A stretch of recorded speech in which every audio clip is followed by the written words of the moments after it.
Hi, നമസ്കാരം. നമ്മുടെ ജീവിതയാത്രയിൽ പലപ്പോഴും തടസ്സങ്ങൾ ഉണ്ടാവാം, അല്ലെ? വലിയ മലകളെ പോലെ, ചിലപ്പോൾ ചെറിയ കല്ലുകളെ പോലെ. ഈ തടസ്സങ്ങൾ നമ്മളെ മുന്നോട്ട് പോകാൻ അനുവദിക്കാതെ അവിടെ തന്നെ പിടിച്ചു നിർത്താൻ ശ്രമിക്കും. എന്നാൽ ഓർക്കുക, ഓരോ തടസ്സവും നമ്മുടെ വഴിയടയ്ക്കാൻ വേണ്ടിയുള്ളതല്ല, മറിച്ച് നമ്മളെ കൂടുതൽ ശക്തരാക്കാൻ വേണ്ടിയുള്ളതാണ്. ഒന്നാമതായി, ഭയത്തെ മാറ്റിവെക്കുക. ഒരു തടസ്സം വരുമ്പോൾ നമ്മൾ ആദ്യം പേടിക്കും, എന്നാൽ ആ ഭയം നമ്മളെ ദുർബലരാക്കും. ധൈര്യത്തോടെ അതിനെ നോക്കുക. അത് അത്ര വലുതല്ലെന്ന് നിങ്ങൾക്ക് മനസ്സിലാകും.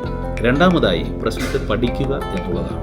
ഈ തടസ്സത്തെ എങ്ങനെ മറികടക്കാമെന്ന് ശാന്തമായി ചിന്തിക്കുക. ഒരു വഴിയടഞ്ഞാൽ 100 വഴികൾ തുറക്കും. പുതിയ വഴികൾ കണ്ടെത്താൻ ശ്രമിക്കുക. ഒരുപക്ഷെ നിങ്ങൾ അത്ഭുതപ്പെട്ടേക്കാം. മൂന്നാമതായി, സ്ഥിരത പുലർത്തുക എന്നുള്ളതാണ്. ഒരു തടസ്സവും ഒറ്റയടിക്ക് മാറില്ല. ക്ഷമയോടെ, കഠിനാധ്വാനത്തോടെ മുന്നോട്ട് പോവുക. ഓരോ ചെറിയ ചുവടും നിങ്ങളെ വിജയത്തിലേക്ക് അടുപ്പിക്കും. ഓർക്കുക, ഏറ്റവും മനോഹരമായ കാഴ്ചകൾ കാണണമെങ്കിൽ ഏറ്റവും വലിയ മലകൾ കയറണം.